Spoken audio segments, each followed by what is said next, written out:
What up, guys? What up, guys? Reality here, bringing you the next edition of Reality's Gun Guide. This time it's shotguns. Now, I wanted to give you guys a little bit of background on the shotguns. Well, not a little bit of background, but how they work. The way shotguns work is each shotgun has a certain amount of pellets per its shot. So basically, when you're looking at these guns, some of them have 6 buckshots, some of them have 8, and they multiply the base damage, or what damage you're going to see here. So just remember, they're multiplied. This isn't just like the damage that they do with their one shot. It's per pellet that's inside of each shot.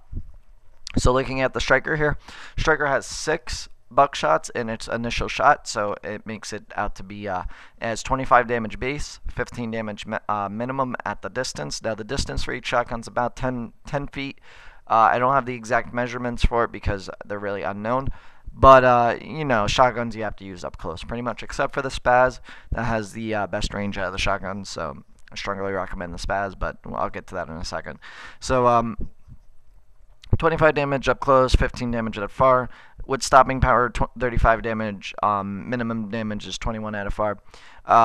Now, does a striker need stopping power? I think it does, because it improves the initial shot from a 4 pellet kill to a 3 pellet kill. So that's definitely a better thing, because then you have to only get half the pellets to hit the target, which sometimes could be good to be able to do that. Now, moving on to silencers. Silencers don't do anything for shotguns. I strongly recommend using them. They only decrease the range and decrease the damage that it does over time. So basically, with these guns, you're better off knifing people at the point when you're using silencers. So I don't recommend using a silencer at all. Now, next is the AA-12. It does 20 damage out of far. Or 20 damage up close, 15 damage at a far. With stopping power, 28 damage up close, 21 damage at a far. Stopping power with this gun is really up to you. You can work it both ways. I tend to use stopping power with it, but you don't really need to. And this has 8 buckshot, so multiply all those numbers by 8, and that's the maximum damage that you see below. Next is the M1014. It does 40 damage maximum, 20 damage at a far. This gun isn't one of my favorite shotguns, but I know some people actually tend to like it a lot. It has 8 buckshots. It does 56 damage with stopping power, 28 damage at a far with stopping power. So stopping power with this gun, I definitely recommend it. Trying to use lightweight or something else with it, not the best choice, but you could do it. I'm not telling you can't, but I would strongly recommend against it. So next we have the Ranger, the Model 1887, and the Spaz. Now, the Ranger has 6 buckshots, the Model has 8, and so does the Spaz. Those two have 8, Ranger has 6. Now, the Ranger starts off with the highest damage, 75 damage, minimum damage being 25, but the range on this is extremely short. It's about half of any shotgun there is, so remember, this gun is only for close quarters. You cannot use this at long distances. It will not pay off. Stopping power increases this gun's pellets to a 1 pellet kill. What that means is you only need to land 1 of those, and considering that you can rock the akimbo with this, and you got 12 pellets altogether, it's essentially 24 because you can fire pretty much both barrels at the same time. If you don't get a kill up close with this thing, that is insane. It should not be a problem up close, but remember, only up close and tight corners only use this gun. Next is the models. Now the models, you can actually go without using stopping power on this, and I didn't actually realize this until I did the guide. It's 35 damage base, 49 damage with stopping power up close, 20 damage at a far base, and 28 damage up close with, or 28 damage at a far with stopping power. Now, basically, what that means is stopping power doesn't help you up close. It only affects it over distance, because up close you're still going to need 3 pellets to hit, and really, I don't see a point to using stopping power at that point with these guns. Marathon lightweight, you could rock these easily. Although you could use stopping power, don't get me wrong, that's totally up to you guys, but I just don't see that much of a point to now that I'd look at the damages and I break it down.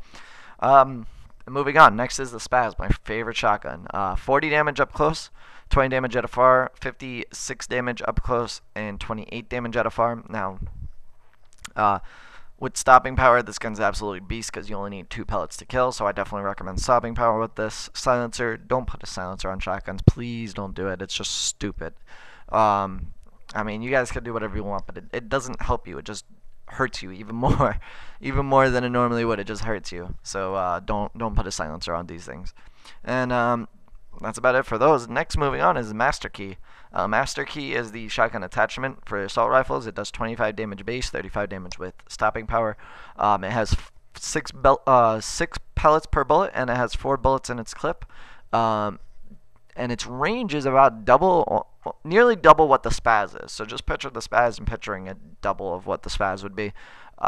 Definitely a great gun to use in hardcore with stopping power, because it would be a 1 pellet kill at any, well, not at any range, but at a medium range. And considering you get 6 of them, that's pretty good. And it's pretty nice to use in hardcore. I don't play hardcore that much, but after looking up on this, I probably might use this more in hardcore when I do play hardcore. So that's up to you guys. Although it is a nice attachment just to use in regular, but I mean, you probably could get better attachments like silencers or stopping, or not stopping power, that's not an attachment, red dot sight for your guns to use. But that's all up to you guys. So I just wanted to answer one quick question that I've been getting a lot on my other gun guides, and that is, what does FMJ do? FMJ does not increase your damage despite what it says on the stats. All it does is it raises the bullet penetration of the gun, and what that means is basically when you're shooting through a wall, it has a certain damage reduction. I don't know what that is because nobody really knows what it cuts it, but it cuts it pretty dramatically. So when you're shooting through a wall with FMJ, depending on the material that you're shooting through, because it could differ from like wood to concrete to metal to whatever, it makes it as if the wall or whatever you're shooting through almost wasn't even there. Now, it could still have a damage reduction. I'm not entirely sure, but from what I've gathered, it makes it as if the wall wasn't even there most of the time. So that's just what FMJ does. Now, for all you guys that are new to my channel and don't know about these things, I have 4 other ones up. I have a sniper, LMG, shotguns, and or no, this is shotguns. Sniper, LMG, assault rifle, and SMG, all up. I'm going to put the links on the screens and also the links in the underbar. You can go ahead and click them and check them out, and let me know what you guys think if you haven't seen them already.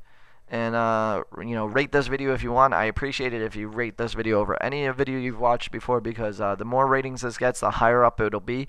And I think a lot of people can learn some things off these gun guides, and this is really like what I enjoy, like not what I enjoy doing, but I enjoy informing you guys of these things, and that's why I make these gun guides. So I just hope that you guys liked it as much as I liked making it. If you have any questions about any shotguns, put a comment below. I will try and answer it the best I can if I know the answer, and that's about it. Anyway, guys, I will talk to you later. Peace out.